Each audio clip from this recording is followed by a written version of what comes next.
तो 2007 में एमआईटी है मुजफ्फरपुर में, उसमें 3 लोगों को मार दिया था पुलिस ने मुठभेड़ में।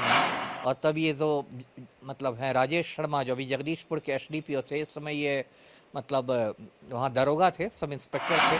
भोजपुर का एसपी मिस्टर राज को आरोपित बनाना चाहिए, क्योंकि ये मैं मान नहीं सकता कि जिला में इतना बड़ा कांड हो जाए और वो एसपी की जानकारी में नहीं हो। सबसे बड़ा सवाल जो है, जो सभी लोग पूछ रहे हैं, जिनको भी जानकारी है, कि पटना से एसटीएफ क्यों भेजा गया। एसटीएफ तब आती है हरकत में जब किसी बहुत खूंखार अपराधी को या खूंखार आतंकवादी को पकड़ना हो। तो मुलाकात तो नहीं कर सकता कि बिलौटी गांव जाके करूंगा, लेकिन हो सकता है मैं फ़ोन पर बात करूं, अपना मैं नैतिक समर्थन दूं उनके माता पिता को। भरत तिवारी इनकाउंटर मामले को लेके ये पूरा प्रकरण लगातार तूल पकड़ते जा रहा है और इस पूरे मामले की जांच की आज की शुरुआत भी हो चुकी है। और इस पूरे मामले में पूर्व आईपीएस अमिताभ दास सर लगातार आवाज को बुलंद कर रहे हैं ताकि दोषी पुलिसकर्मियों को सजा मिले जिन पर आरोप लगा है। और भरत तिवारी की मां ने एफआईआर भी दर्ज कराया है। अब इस पूरे मामले में जो अभी की अपडेट है, यानी अमिताभ दास सर न्यायिक आयोग के समक्ष मुलाकात करेंगे, अपने बातों को रखेंगे। सर हमारे साथ खुद मौजूद है। सर, इस लड़ाई को आप जो है अंत तक पहुंचाने का संकल्प लिया है, प्रण लिया है, और न्यायिक जांच आयोग का जिनको जिम्मा दिया गया है पूर्व न्यायाधीश विनोद सिन्हा, उनसे आप मुलाकात करने जा रहे हैं। और जो अहम सबूत रहेगा, जो बातें रहेगी, वो तमाम चर्चाएं। ये सही कहा आपने। देखिए, मैं जस्टिस विनोद सिन्हा से मुलाकात करने जा रहा हूँ, न्यायिक आयोग के समक्ष मैं पेश हूँगा। जी जी। इस पूरे प्रकरण में जो डीएसपी हैं जगदीशपुर के अनुमंडल पुलिस पदाधिकारी, उनके खिलाफ 19 बरस की 17 बरस पहले जो मामला था मनीष महिवाल और उसके 2 दोस्तों की जो इनकाउंटर की बात आई थी, हाँ, उसकी मां भी अनीता देवी सामने आई और गंभीर आरोप लगाए हैं कि किस प्रकार से उसके बच्चे को ठिकाना लगाया गया, मारा गया। नहीं, सही कहा आपने। लगता है मुझे 2007 के आसपास की बात थी। उस और प्रकरण को भी जानना चाहते हैं सर। हाँ, तो 2007 में एमआईटी है मुजफ्फरपुर में, उसमें 3 लोगों को मार दिया था पुलिस ने मुठभेड़ में।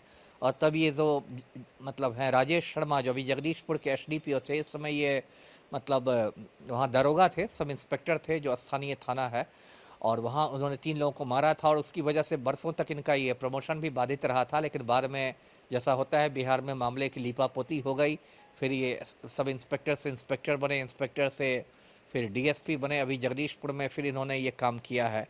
देखिए, दर्शकों को मैं पूरा मामला बताता हूँ। ये 17 जून की घटना है, भरत तिवारी वाली घटना।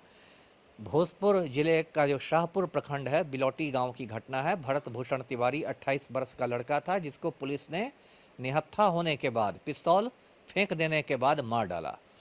उसके बाद जब चौतरफा दबाव शुरू हुआ है, अब तो ये मामला राष्ट्रीय स्तर का मुद्दा हो गया है, तो बिहार सरकार बैकफुट पर आई है। बैकफुट पर आने के बाद 2 काम बिहार सरकार ने किए हैं। पहला तो एक न्यायिक आयोग का गठन किया गया है। पटना हाईकोर्ट के रिटायर्ड जस्टिस हैं विनोद सिन्हा, उनके नेतृत्व में एक न्यायिक आयोग बना है। और उन्होंने कल बिलौटी गांव का दौरा भी किया है, भरत तिवारी के परिजनों से उन्होंने मुलाकात भी की है। तो एक तो न्यायिक आयोग बनाया है सरकार ने, और दूसरा काम किया है सरकार ने कि शाहपुर थाने में ही एक हत्या का मुकदमा दर्ज हुआ है। एफआईआर संख्या है 178/26।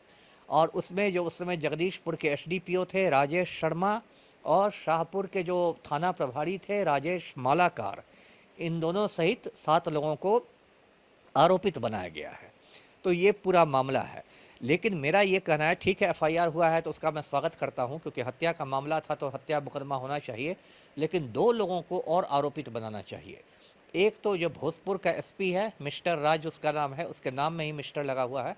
भोजपुर का एसपी मिस्टर राज को आरोपित बनाना चाहिए, क्योंकि ये मैं मान नहीं सकता कि जिला में इतना बड़ा कांड हो जाए और वो एसपी की जानकारी में नहीं हो। सबसे बड़ा सवाल जो है, जो सभी लोग पूछ रहे हैं, जिनको भी जानकारी है, कि पटना से एसटीएफ क्यों भेजा गया।